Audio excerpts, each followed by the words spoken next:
Anti-cancer functional foods, which are made of the components extracted from natural crude medicines, is expected to be developed for the first time in our country and to be put on the market as early as this month.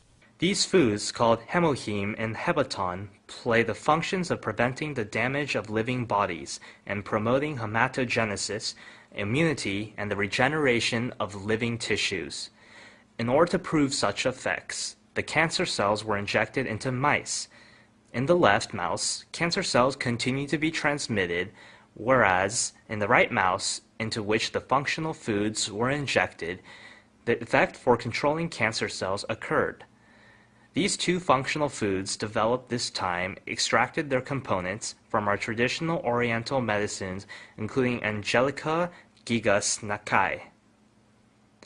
The method was to create the new complex materials by combining the natural crude medicines with biotechnology and radiation technology.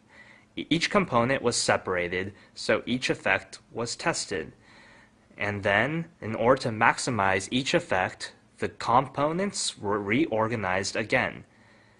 The previous natural physiology activation materials were limited in anti-cancer effects and were strong in toxicity, whereas the anti-cancer functional foods enhance their effects and eliminate their toxicity by synthesizing various components.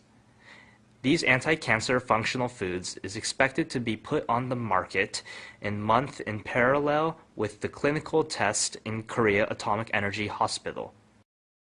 The new biochemical complex, which greatly enhanced the immune power of cancer patients, was developed by our domestic research team.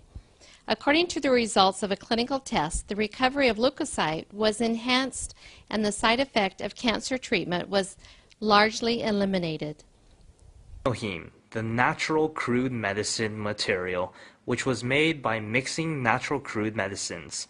Through executing the intensive analysis on about 30 types of natural crude medicines, Korea Atomic Energy Research Institute produced this natural crude materials by recompounding Angelica gigas Nakai. These natural crude medicines include sulfur oxides activating the immunity and promoting hematogenesis function. So this research team developed immunity-increasing materials by recomposing these components. Because the investigated materials promote the functions of immunity and hematogenesis, the sulfur oxides prevent the damage of normal tissues by radiation or anti-cancer medicines. According to the results of clinical experiments in Korea Atomic Energy Hospital, the new natural crude medicine materials enhance the immunity power of cancer patients largely. After 15 patients of breast cancer and uterine cancer each took the new natural crude medicine materials, all their recovery speeds increased by 60%. Especially this natural crude medicine complex could decrease the side effects according to cancer treatments, including inflammation or mimesis. Though the cancer patients had suffered difficulties due to decreased